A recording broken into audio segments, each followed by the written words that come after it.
আসসালামু আলাইকুম প্রিয় দর্শক। প্রথমে ক্ষমা চেয়ে নিচ্ছি নিজের ভয়েসে ভিডিওটা আপলোড না করার কারণে। পরিবার থেকে নিষেধাজ্ঞার কারণে নিজের ভয়েস দিতে পারলাম না। ভয়েস চেঞ্জ করে দিলাম। সানজিদা আপুর নামে যতই বলবো ততই কম হয়ে যাবে। আপু নিজের হাতে ধরিয়ে আমাকে কাজ শিখিয়েছেন। জাস্ট আমার চ্যানেলটা ভিজিট করলে আপনারা বুঝতে পারবেন। আলহামদুলিল্লাহ খুব অল্প সময়ে খুব ভালো একটা রেজাল্ট পেয়েছি আমি। অনলাইনে যদি বিশ্বস্ত কেউ থেকে থাকে তাহলে সেটা হচ্ছে সানজিদা আপু, যে হাতে ধরিয়ে নিজের বোনের মতো করে কাজটি শিখিয়ে দেয়। কখনো তার ভিতরে কোনো বিরক্তিবোধ দেখিনি।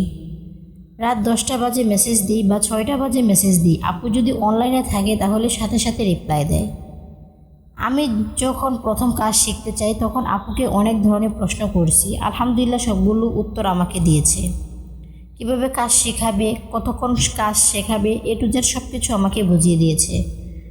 আপু এত সুন্দর করে কাজ শেখায় যে কেউ সুন্দরভাবে কাজ শিখতে পারে।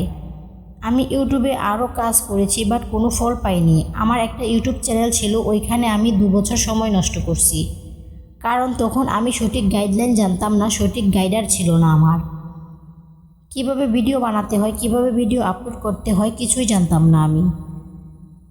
একদিন ইউটিউবে ভিডিও দেখতে দেখতে হঠাৎ সানজিদা আপুর একটি ভিডিও আমার সামনে আসে।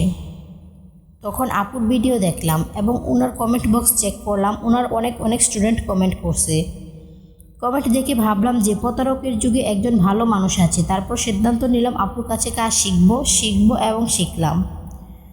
আমার যে পুরাতন ইউটিউব চ্যানেল ছিল সেখানে আমি 2 বছর 1000 সাবস্ক্রাইবার বানাতে পারিনি, কিন্তু আপুর কাছে কাজ শিখে আলহামদুলিল্লাহ আমি অনেক উন্নতি করেছি। আমার চ্যানেল এখনও মনিটাইজ হয়নি।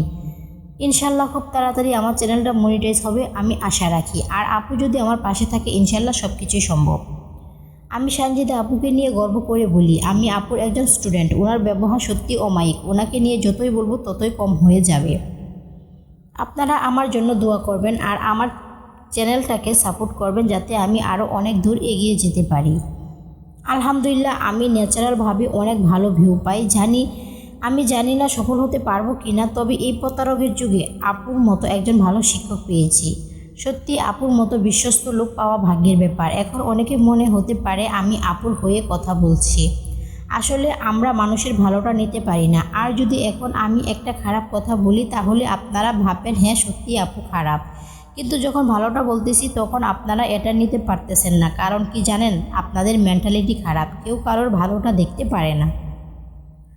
আলহামদুলিল্লাহ আমি আপুকে ভালো পেয়েছি, তাই আপুকে নিয়ে ভালো কথা বলছি। এসব কথা আমার মন থেকে অটোমেটিক চলে আসছে। খারাপ হলে খারাপ বলতাম। আমি আপুর পরিবারের জন্য দোয়া করি। আপু তুমি এবং তোমার পরিবারকে আল্লাহ যেন সব সময় সুস্থ এবং রহমতে ভরপুর করে দেয়। আমরা গরিব ফ্যামিলির লোক, জানি আমাদের ইনকাম করাটা কতটা জরুরি। আপু তুমি দোয়া করো, তোমার হাত ধরে যেন সফলতার পথে এগিয়ে যেতে পারি। একজন শিক্ষকের দোয়া একজন স্টুডেন্টের অনেক প্রয়োজন। শিক্ষকের দোয়া একজন স্টুডেন্ট অনেক দূর এগিয়ে যেতে পারে। আজকের ভিডিওটা একদম মন থেকে করেছি, যদি ভুল হয়ে থাকে তাহলে ক্ষমা করে দেখবেন। আপনারা যারা কাজ শিখতে চান আপুর কাছে চোখ বন্ধ করে কাজ শিখতে পারেন। ইনশাল্লাহ আমি ঠকিনি, আপনারাও ঠকবেন না, সেই গ্যারান্টি আমি নিজে দিতে পারি। সবাই ভালো থাকবেন, সুস্থ থাকবেন। আল্লাহ হাফেজ।